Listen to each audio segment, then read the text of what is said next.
Bismillahirrahmanirrahim, au nom d'Allah, le clément, le tout miséricordieux. Chers frères et sœurs en islam, recevez mes salutations islamiques. Assalamu alaikum wa rahmatullahi wa barakatuh. Les 10 premiers jours du mois de Zulhijjah, qui est le 12e mois lunaire islamique, doivent être marqués par une grande obéissance à Allah, parce qu'Allah les a préférés à l'ensemble des autres jours. Le prophète Mohammed sallallahu alayhi wa sallam a dit: aucune bonne œuvre n'est préférable à Allah que celle accomplie dans les 10 premiers jours du mois de Zulhijjah. Mais bien avant cela, il nous faut un retour sincère à Allah à travers un repentir. Voici les œuvres à multiplier en ces 10 premiers jours.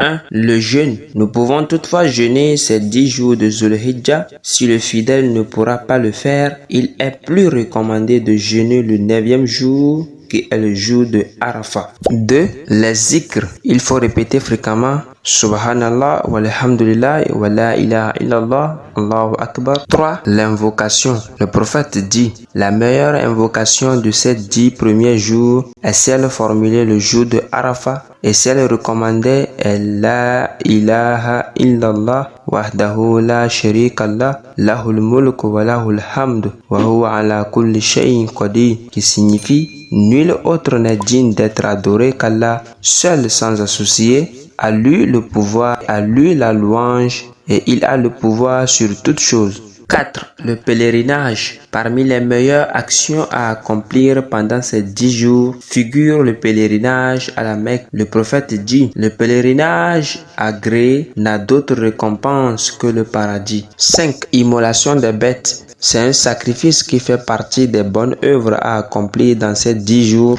Notez bien pour cette partie, il est interdit à toute personne qui a l'intention de procéder à ce sacrifice d'enlever une partie quelconque de ses cheveux, de ses ongles ou de sa peau jusqu'à ce qu'il finisse d'égorger sa bête. 6. La lecture du Coran. Sachez que la meilleure lecture est la lecture du Saint-Coran. Lisons-le. 7. La salat. Le prophète Mohammed sallallahu alayhi wa sallam dit: la prière est la meilleure chose accomplie. Alors celui qui peut multiplier sa pratique le fasse, c'est-à-dire les prières surérogatoires. 8. L'aumône et acte de bienfaisance. Le prophète Mohammed sallallahu alayhi wa sallam dit: les personnes les plus aimées d'Allah sont les plus utiles aux autres. Faisons un peu de tous ces actes durant ces jours importants, qu'Allah subhanahu wa ta'ala nous les facilite.